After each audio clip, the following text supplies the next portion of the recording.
All right. Welcome to the show, Showtime Forum post-game report. And tonight we have a W on the road, third road game against the Knicks tonight, 100-92. And really grateful for that win. It was 48-48 at halftime. Wasn't really sure what kind of game we were going to have in the last half of that game, but we pulled it out. And I've said this plenty of times, and I'll continue to say it. I know a lot of people say there's no such thing as a bad win, but this is what I consider a bad win. And I'm gonna give a few reasons why tonight it was a bad win. Number one, LeBron James playing 36 minutes in New York. And I know he was going for records and the whole nine, and I know LeBron's kind of in a place anyway, but LeBron playing that kind of time, those kind of minutes, just does not bode well for his long-term success. And so this is one of those games on the road, heavy schedule, coming back home to a heavy team with the Clippers. You needed this game for him to play sub 30 minutes. Now, Anthony Davis on the last game was on a minutes restriction. Tonight he played 30 minutes, so not too much wrong there. But the main issue that I'm having is that we did not take care of business the way we were supposed to. Again, this is not indicative of the team not being great. In fact, what makes it frustrating is that the team is so great and they just refuse to play like it in these last several games. This is not about the team being bad because they didn't bring it against Boston, okay? The energy just seems to be low. And maybe it just happens to be the lull of the season. Maybe it's just around that time where, just teams don't take stuff seriously. But tonight was just not. It just didn't feel good. It should have felt great. LeBron in the Garden, chasing the point total to beat Kobe, and it didn't feel good. LeBron was great tonight, but it shouldn't have been necessary for him to have to be great for 4 quarters. In fact, even down to the end of the game, having to get that savvy steal, it just didn't feel great. And so we're going to talk about it tonight. And some of those things that have happened here. Blake St. Clair, good to see you, man. It wasn't pretty, but a win is a win. And this is true.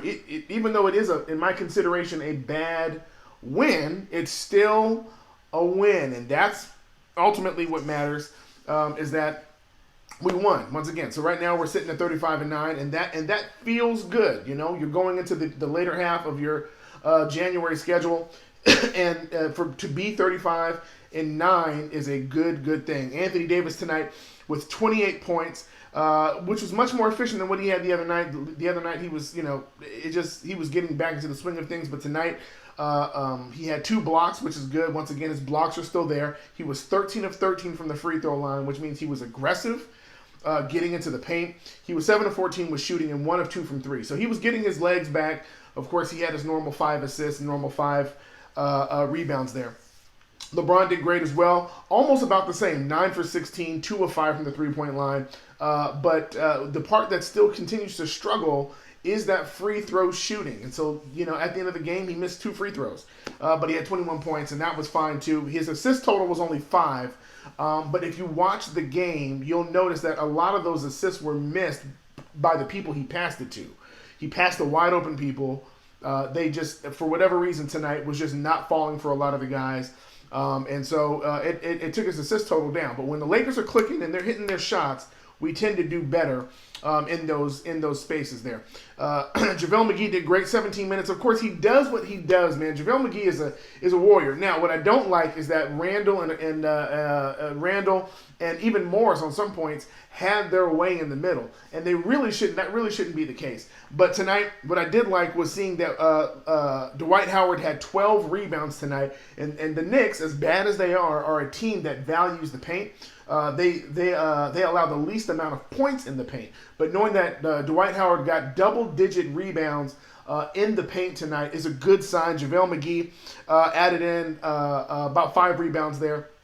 And both of them are about 5 or 6 points. They're averaging around 7 points apiece. So you're not looking for them to score, but you are looking for them to get in there, get dirty, get nasty, and get those 10 to 12 rebounds. They did that, or Dwight did that tonight off the bench. Avery Bradley had another weird game. It felt like his mid-range was feeling good in the first half, but he only went 2 of 7, only scored 4 points. And these are things to be thinking about. These are things to be thinking about as the trade deadline gets closer and closer and closer. And I don't think, because these are veterans, the Danny Greens, the Avery Bradleys, the Quinn Cooks, these are guys who've been in the league for a minute. I don't think that this is affecting them the same as it did the young core last year. Obviously, when you're new and you have been promised that you have the keys to the franchise, and then all of a sudden, out of nowhere, you start hearing you're going to get traded to New Orleans, of all places, and they're playing right now. Shout out to the young core. It does affect your mentality. For these guys, I think it's a little bit different. Obviously, a lot of names have come up with Derrick Rose, Robert Covington, of course, Darren Collison coming out of retirement, and Andre Iguodala. So they know that the roster is going to change, and a lot of them are just trying to figure out which one it's going to be. But on nights like tonight, Avery Bradley, even though he was pretty good defensively, tonight, just only scoring 4 points, it doesn't bode well for being in the starting lineup. Once again, we're trying to find consistent scores. KCP did a great job tonight off the bench, scored 13 points. He was 3 of 7 from 3-point land, but he was getting his shot, so he knew where to be for the kickouts after LeBron drove, or even really after any guard drove. He would be in the proper spots for the open three. He didn't hit all of them tonight, but I'll take 3 of 7 as opposed to 1 of 14 or something like that James Harden had the other night. Rondo, again, continually does things that just proves why he does not fit this offense. And it hurts me to say that because I really wanted the Rondo, Cousins, AD, LeBron thing to work. I thought that would be a great foursome to have on the court together at some point. But of course, Boogie Cousins is out, and Rondo is just not playing the brand of basketball that's going to be championship caliber basketball. If we were to win a championship with Rondo still on the roster, it would be in spite of him, not because of him. And when you are supposed to be the backup playmaker to LeBron, we need you to do more. But let's get into these questions, man, and let's get it going tonight. If they could have got some separation on the scoreboard towards the end, could be giving LeBron rest, but the bench just can't sustain a lead. Blake St. Clair. I think they can sustain a lead, but for whatever reason, they choose points and moments not to do it. For instance, the Knicks is the bottom of the barrel type team. They are way on the opposite end of what we're doing. And when you have a Troy Daniels and a Quinn Cook who just not too long ago had an amazing game against Orlando, and they were putting up shots and putting up points. And we had like 60-plus points from the bench. When you have that, you know your bench has the ability to produce. And I would put Orlando above the Knicks. So what is the difference? The difference is that they don't have the consistency. They can do it. They have the ability. They have proven that they have the ability. What they don't have is the consistency. And that's not necessarily a coaching thing. That could be a rotation thing. They mentioned that tonight. A lot of the players are trying to figure out rotations again now that this is the first time, really, that we've had a fully healthy, and I use the word with air quotes, but we've had everybody available. There's not one person technically who's injured, who's on the injured list. So everybody's available, and now you're trying to figure out, okay, what does this team look like? Ironically, this team looks better when they're injured. It's hard to say that, but it seems like when you sit people and the rotations have already kind of mandated themselves by committee, then they seem to play with a little bit more conviction. They play with more confidence. They don't feel like they're going to get yanked at any given moment.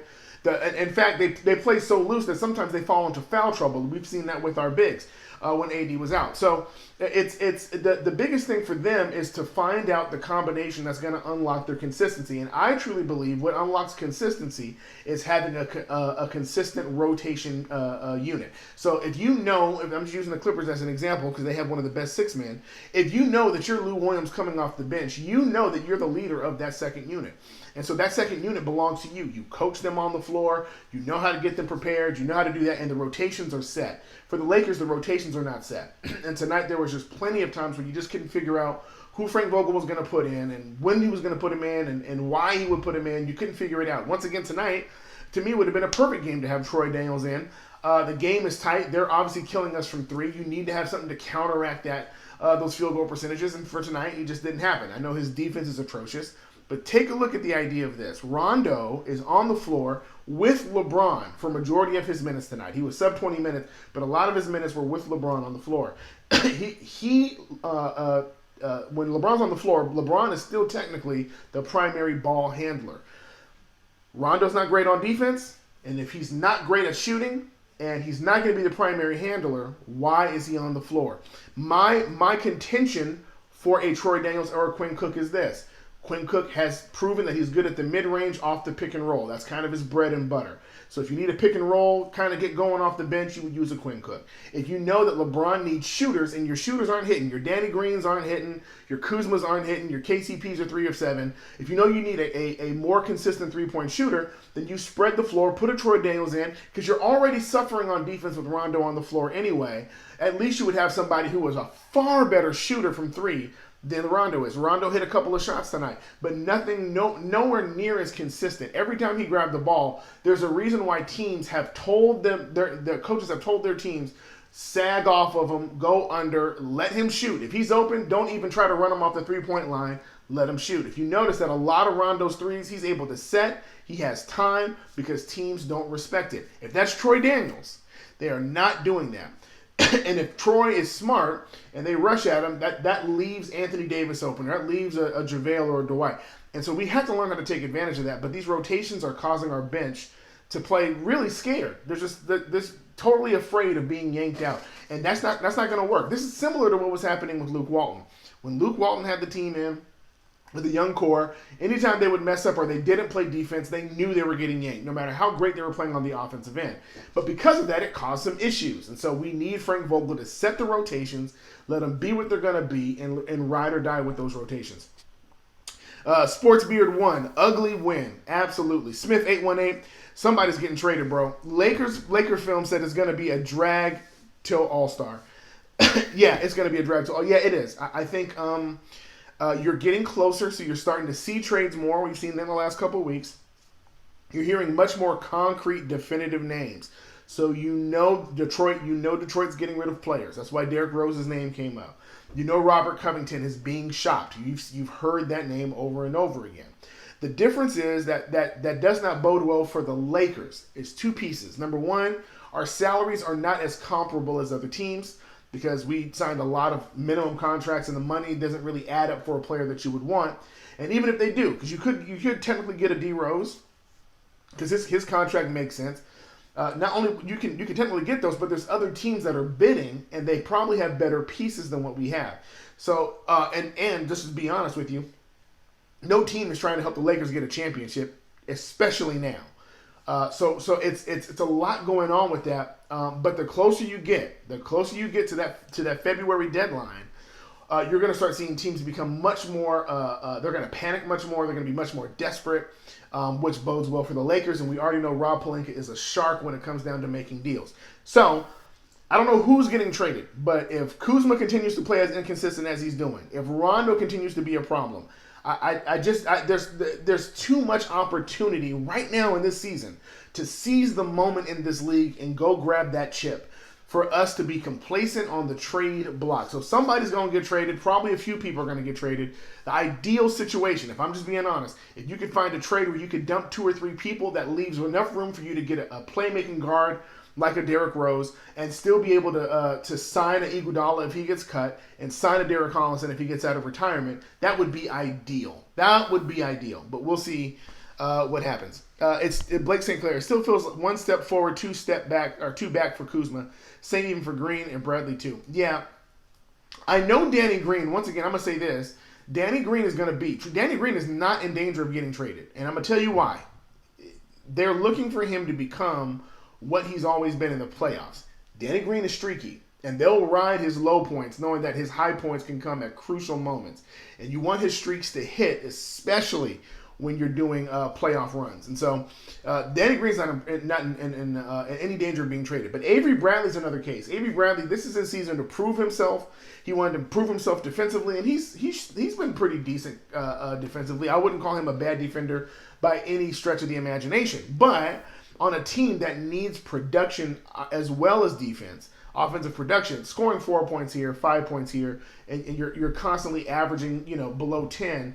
It's just not good, especially when you're playing in that position of playing the point guard. It doesn't really make sense as to why you would play point and you're not really doing assists. You had 0 assists. You had 4 points and you played 20 minutes, almost 20 minutes. So that none of it works, and you were 0 of 2 from 3-point line. So it's just it just feels like for Bradley, it's not looking good for his future. Okay, in fact, any team that takes him, it probably would be a salary dump. I don't really see him getting great minutes anywhere. He definitely wouldn't be starting on any other team, which is very, very baffling that he's starting on this one. But he definitely wouldn't be starting on any other team. So I don't know what's going to happen with him, but we need to figure out what's going to happen as far as our rotations. I know Green is going to be fine. Green's going to be great. They want him to defend, and they want him to be streaky with the three. Danny Green missed a bunch. House Acoustic. Yeah, man. Danny missed too many, if you ask me. He didn't really shoot a lot tonight. He only shot 7 shots, but he was 1 of 7, which is not good, especially when you're 1 of 4 from 3 and you're supposed to be that dead shot thing, and that you weren't dead shot tonight. You were off shot. Alsa Kusik, I'm surprised you were giving the Lakers a hard time. Okay, I'll go with it. Who is gone? I'm not giving them a hard time. I'm just saying, these are some of the same trends we saw 25 games ago. You want to see progression, even through fatigue and injuries. You want to see at least a progression of intelligence. What we saw, and I'm sorry, basketball intelligence. I don't want to insult anybody on the team, but even when we saw, if you had a chance to look at Lakers film room or even just look at Twitter, there's plenty of pictures going around where Kuzma just wasn't making great passes with the Celtics, open lobs, wide open threes, and for people, they just made bad decisions, which is not good this far into the season. Now we don't use the USA basketball injury as an excuse anymore. Now we're not using, I missed time. None of that matters now, because now you've been getting some consistent run. You're feeling comfortable enough to go on dates. Do all that, bro. Live the LA life, but be consistent, because the last thing you want is to start picking up this LA lifestyle and you get traded to someplace like Detroit. Okay.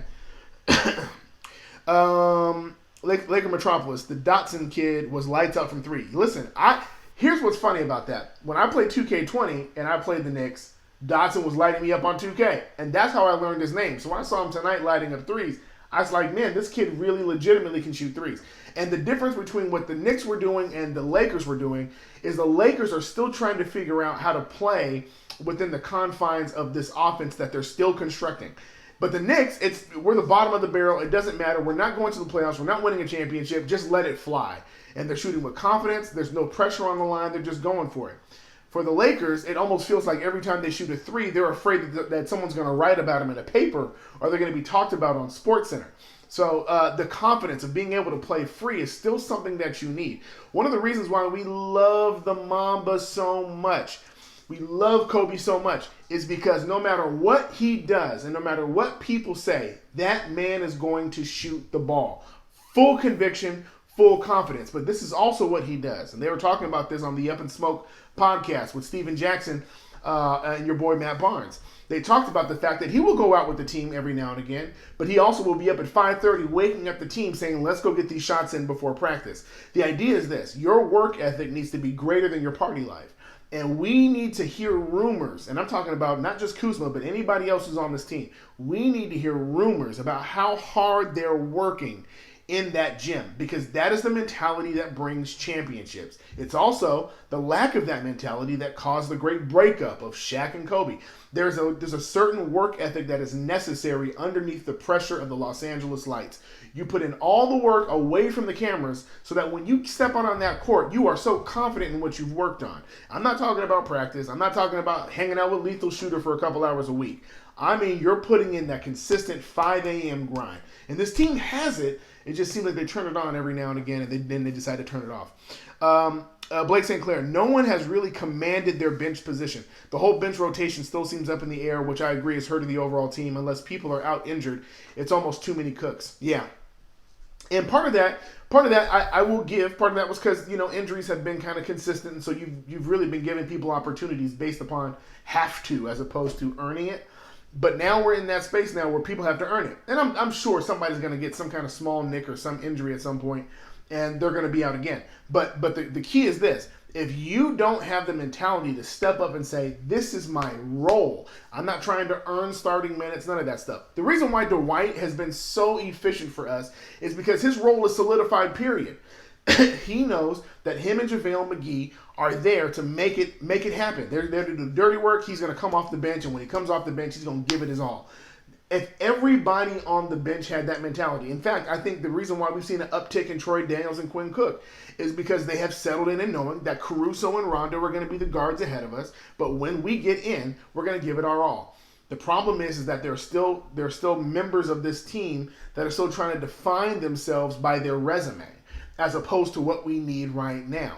And what we need right now are people to own it. For Kuzma, he still has not owned it, and he keeps throwing this thing about, the veterans are telling me to make up in other ends, and that's fine. We want you to play defense. We want you to learn how to make the extra pass. That is all great, but not at the expense of you being Kuzma. What kept you on this team was your ability to be Kuzma at all times. Add those things into your game. Don't substitute those things into your game. Be a shooter. Shooters shoot. I have no problem with the fact that when you're on the second unit, the ball's not going to move as fluently. I have no problem with that. But shoot the ball. Now tonight, he didn't really have a problem with that. Tonight, he did score 10 points, and he shot 10 times. So I'm fine with that. He also had some crucial rebounds. Had 7 rebounds tonight, which is good. And he had a couple of blocks, which I loved. But the idea is that I need to be able to consistently rely on you to be aggressive on the offensive end, to make the right play offensively, and to add on the defense and add on the assists. So this is the thing that we need. We need an alpha to step up and say, this is my role. I need Kuzma to say in his mind, I'm not a starter this year, period. I am a bench player that is going to be the best bench player that the Lakers have seen. This is the same problem, or this is the same transition Lamar Odom had to have. But as soon as Lamar owned it, the Lakers were unstoppable. Because as soon as you got Lamar onto that second unit, and you got them onto the floor playing against the other team's second unit, he owned the floor. He used to play point guard at Rhode Island, came on the floor, he was able to almost run point with his length and athleticism and all that. That's what we need from Kuzma, is to have the Lamar Odom mentality. Let's keep going. Smith 818, Rocco. Smith 818, Collison. I want to know where his head is at. Yeah, it's crucial to know that. But the fact that he's thinking about coming out of retirement is a good thing for the Lakers, because you're not going to get a lot of valuable point guards. I don't care how long he's been out the league. You're not going to get valuable point guards in the salary construction that we currently have, nor the roster construction. For someone to come out of retirement and go, listen, I was good a year ago. I took a year off. I want to come back, and I think I want to be on that team that's headed for the championship. And he checks all the boxes of what you need. You're not asking him to start. You're not asking him to carry an offensive load. You're asking him to be the playmaker and to make smart decisions, which has been his MO his entire career. Okay, so he's a valuable player. I know his head is probably going to be in a few different places. As a man of faith myself, he's a Jehovah's Witness. I'm a Christian, but he took off because his faith means that much to him. And I say, kudos to you for that. But you're right. When you come back into the league, that you still have a responsibility, right? That means that somebody's going to give you a check, and that check is going to be predicated upon you coming in to do your job. So as long as his head is about doing his job, and still wear the banner of his faith, do all of that, but he needs to make sure that his mind is ready, because we are going championship or bust. Anything less than a championship, especially being number one this long in the Western Conference, is a failure. Blake Sinclair, I would feel better with Collison type pickup than having to move pieces and disrupt the team more than needed with a multiple player trade like for Rose, or to get Iggy unless there's a buyout. Well, here's the thing. Collison and Iggy are the two guys you can get without trading anybody, but you still have to cut somebody. You see what I'm saying? I hope that makes sense. The only way we're adding to this team is either somebody gets cut or there's a trade. Okay, so you're going to see the roster disrupted on some level. If Iggy gets bought out, someone's getting cut. And that's not where the Lakers are going to stop, okay? They're going to be very aggressive about constructing this roster and making the necessary tweaks at the trade deadline to make a nice second push. So you're going to see a few players. If they're able to find some buyers for trades, you're going to see a couple of trades probably go down. If you're going to see, if you see Iguodala who becomes available, or you see Collison talking real serious about coming back, but he's already given a time frame that he's probably not going to do anything until February anyway. He's going to wait until the trade deadline shakes out, and then he'll come back. So remember, Collison can come back at any moment. He doesn't have to wait for the trade deadline. He can come back at any moment. So for those kind of players, you're going to lose somebody, and you're going to lose a Quinn Cook. You're probably going to lose possibly a Rondo, and if it's a trade, probably a Kuzma. If it's a trade, you're probably going to lose Kuzma because he's your greatest piece. Okay, and his salary makes sense.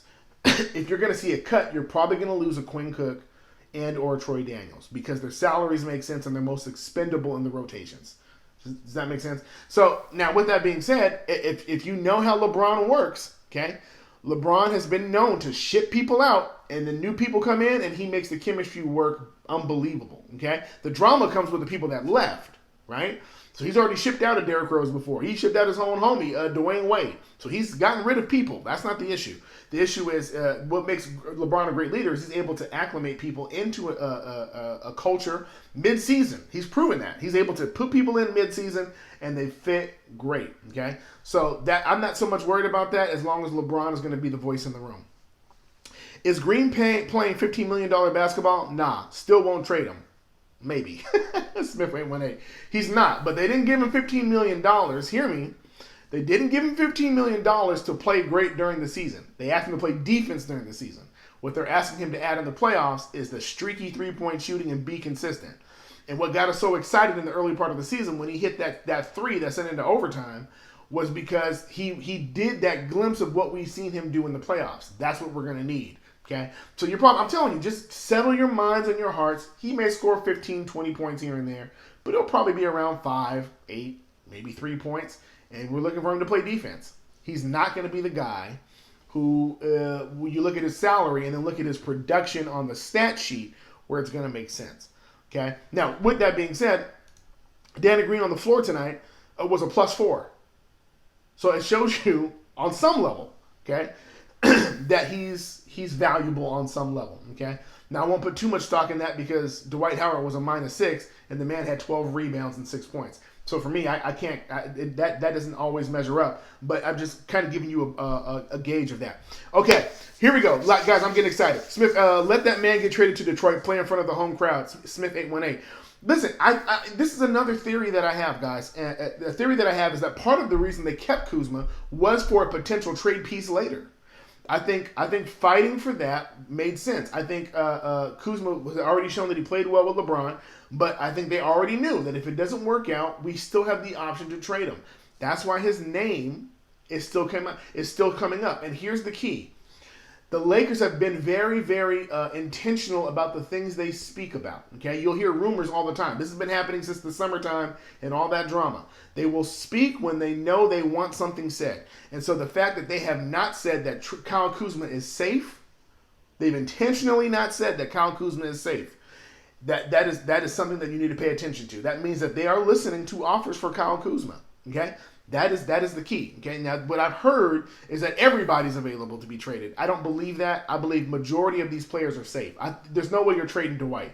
Not with the production he's giving you. I don't think you're trading JaVale McGee. In fact, I don't think his contract even lets you do it. Okay. In fact, now that I think about it, I'm not even sure Rondo's will let you do it. I have to check on that. The way their contracts are constructed. But Quinn Cook, Troy Daniels, like these guys can get traded. Are you buying that whole Zach LaVine trade rumor? No, absolutely not. Absolutely not, man. I've heard a couple of those rumors. Zach LaVine is he's not a franchise player, but he's a cornerstone piece to me for the Bulls. They don't have much to cheer for. Okay, they ain't got much to cheer for right now. And when you have somebody who has the athleticism that he has, just to me, it makes the most sense. Now, if they trade him, I don't know. I mean, we've seen Chicago Bulls make some crazy front office moves before. So maybe they will, maybe they won't. But I personally don't buy into it. I'm saying, where's Collison's head at in regards to LA or LAC? I think he wants to go to where he's going to be fit the best. The Los Angeles Clippers, he would not fit the best because Lou Williams owns that second unit. And it doesn't really make sense for him to play off ball when his primary gifting is being able to play make, right? And so for us, it fits too well. Our chemistry is great. I think it's going to come down to more about, the meeting. If he has a meeting with any of them, I think it's going to come down to that. The thing that's going for the Clippers is their front office is amazing. You have Jerry West in that front office. You have a Doc Rivers that you can look at. You have a front office that's very stable, looks great. You have an owner that's willing to spend money.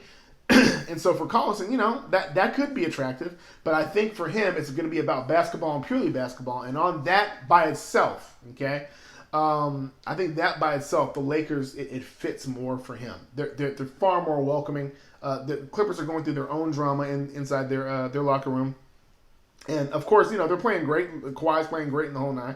But right now for Collison, it would be the easiest integration back into the NBA would be through the Lakers. It wouldn't be through the Clippers. Okay. Blake St. Clair, yeah, but cutting is just one player. To get Rose, the salaries would be multiple players' movies just to make it match. Yeah, so Blake, so that's my point, okay? So the ideal situation, if you're going to do this, and I'm just going with this premise, that you're going to trade and you're going to cut people, okay? Instead of me, you can kill two birds with one stone. Instead of me having to cut players, I can actually use them as trade pieces. So if I said, hey, give us Derrick Rose, we'll give you Kyle Kuzma and Quinn Cook, okay? We'll flip those over for you. Then what that does is that gives you one player, but it also frees up a roster spot in the process. So now you could sign an Iguodala without having to quote unquote cut another person. The benefit to it for the Lakers is that you don't have to cut somebody, which just from an emotional standpoint doesn't feel good. To be able to ship somebody off somewhere else where they still have a place to play, they still have an opportunity to play, and they don't have to go through that whole pickup thing. They can go somewhere, they can go play, get some minutes. It works well. Plus, it sweetens the deal and it makes it more lucrative in regards to trades if the team wants that. So yeah, so you're going to have to free up spots. The three people that are on the board right now that we've heard about, really four if you want to be honest: Robert Covington, Derrick Rose, Iguodala, and Collison. Iguodala and Collison can be signed without trade. Covington and Rose we would have to trade. And so I don't anticipate getting all four of those people. I don't anticipate that at all. Right? But what I do anticipate is that they're going to make the right roster move at the right time. I don't know if Derrick Rose is the right one. Once again, we've seen the Derrick Rose, LeBron James experiment before, but this is a different Derrick Rose. I just don't know how trustworthy he is health-wise and consistency-wise and changing. When you're playing in Detroit, it doesn't matter. It really doesn't matter. You can do whatever you feel like. You can feel open to shoot. I'm just happy to play basketball again.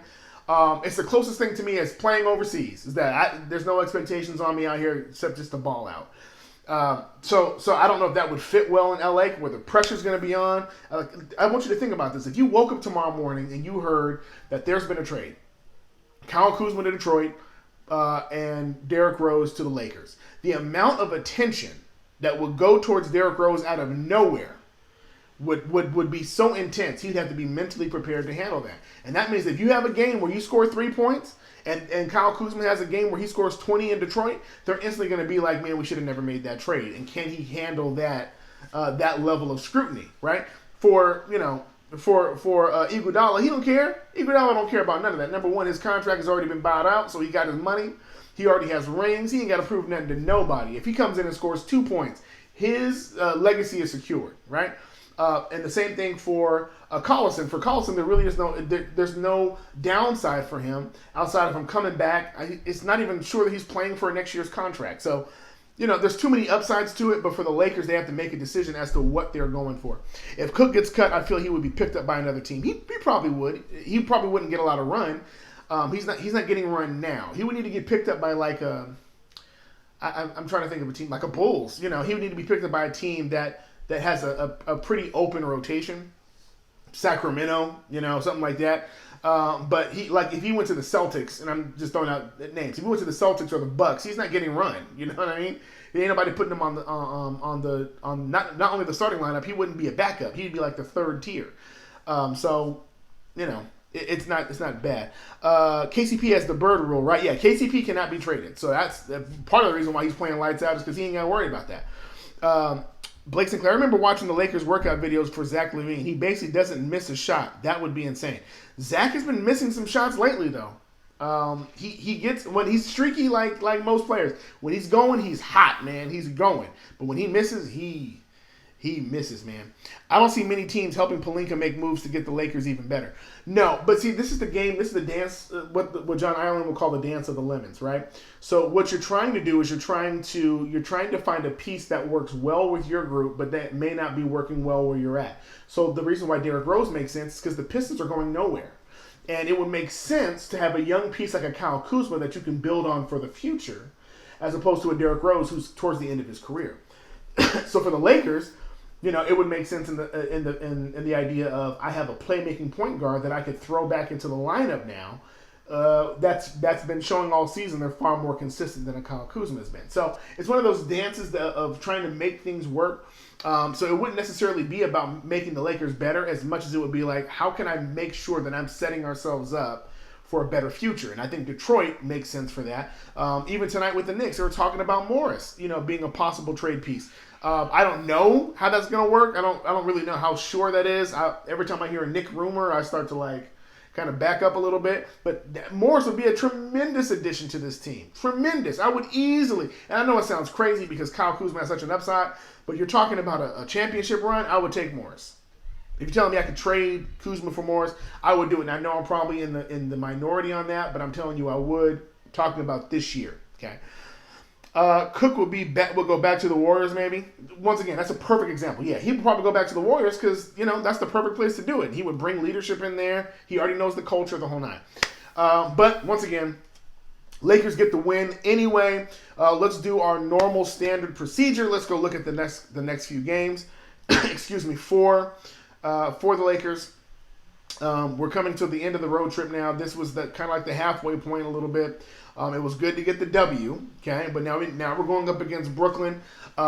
Brooklyn is going to play harder, okay? They're going to play harder than the Knicks did, okay? So if we don't bring our A game, and this is a back-to-back, so I don't know how that's going to affect tomorrow, but this is going to be a good tester for the Lakers. I'm not saying that the Brooklyn Nets are a great team. They're only 18-24, and they're fourth in their division by itself. But what is good is that they have players that are going to be playoff type players. Okay, so they're going to be able to. You're going to be able to see how the defense of the Lakers stacks up against some of these good Eastern Conference players. Of course, we didn't show anything during the Celtics, but we'll see. Kyrie, had an injury problem and sat against the 76ers, so I'm assuming he's going to play tomorrow night, but he may not. We shall see. You never know about Kyrie. So I don't know if that's going to be a win or not. Could be a win. I'm praying it's a win. It would be good to put together a couple of wins before we come back home. Excuse me. But after that game, we have Brooklyn, and then we have the Philadelphia 76ers right after that. And that is going to be a crazy game, okay? 76ers we've always had great games against them. A lot of us remember that last-second shot that BI hit in Philadelphia to win the game. So I love the chemistry of our team, but I want to see how they stack up against teams that talk trash, right? So like the Boston Celtics were talking trash. Obviously, we got teed up. There was, there's plenty of chippiness. You already know Embiid is going to talk trash. So I'm interested to see how we stack up against that. Of course, we get done with that, come home against the Clippers. I have no idea what to feel about the Clippers at this moment, but I know it's going to be another battle. So these next few games between now and next Tuesday, we're going to learn a lot about ourselves. And we're going to learn a lot about this roster. We're going to learn about our adjustments. And we're going to learn about how we can make a championship run realistically. And I think this is the final audition you'll see for people who are looking to stay on this roster and show that they are legitimate. Another thing that I know we would probably never say, but Caruso hasn't made a shot in 4 games. Tremendous defense. But you ain't hit a shot in 4 games, man. And that's a problem. Like, all your points have come from the free throw line. That's not good. Okay? Now, I know you can hit a lull in the whole nine, but not scoring a basket in 4 games, that sticks out. And that means something. And you got to remember, a part of being traded means that you have some sort of value. So even though the value you could use that to justify keeping the player, it's also justification for trading the player. So as much as we love Caruso and he's like he's a hometown hero, and there's no bigger Caruso fan than me, he's not exempt from being traded. Okay, he's not exempt from being traded in my eyes. Okay, so just look out for those things. These are times where we need these players to step up and make a statement for themselves. Honestly, I'm not the biggest fan, but Kuzma should not be the first piece moved. For a point guard, the roster would be even more unbalanced. Yeah, it's about trade pieces, man. It's about what people want. If you were to call a GM and be like, you could have any player on my roster that's sitting on the bench, okay, excluding Dwight Howard, and probably excluding KCP, right? Who you got? You got Kyle, you got Rondo, you got Troy Daniels, you got Alex Caruso. You see what I'm saying? So you don't really have a very attractive roster. And Kuzma's kind of like the only thing that people really talk about that would bring ticket sales, because that matters, and that has an upside that you can build around, you know? And especially when they saw what happened with the young core when they went to the Pelicans, how Brandon Ingram took off in the whole nine. Some GMs are looking going, man, Kuzma may be struggling because he just needs a change of environment. He needs a change of scenery. So I wouldn't want to trade him either, but if you're talking about getting a player that's going to help us get a chip, I will gladly ship him right on out. I want a championship. Okay, I have gotten over once we got rid of Bi, Lonzo, and Hart. I had to go through that breakup in my heart. I'm fine with anybody else getting traded. I've survived the worst feeling I could have is watching our kids grow up and then being sent off to some place in New Orleans. And God bless them. I'm not even sure what the game is looking like right now. End of the road trip. 76 worries me for a Laker blowout loss. Blake St. Clair, I don't think they're going to get blown out, but I think it's going to be a hard-fought battle. End of a road trip where the Lakers have looked pretty lethargic. Better be rested up and ready for the Clippers.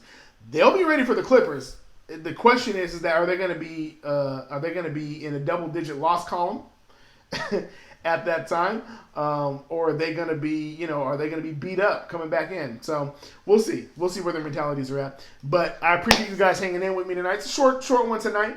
But once again, we have a back-to-back. Just a reminder, I may not be on tomorrow night. Just throwing that out there. It all depends if I get done with my engagement in time. Once again, I'm in Houston, so I'm 2 hours ahead, so it sometimes works out perfect for me. But I'll let you guys know. Hit me on my Twitter. My handle is right here on the bottom. And until I see you guys again, this is me signing off. Peace.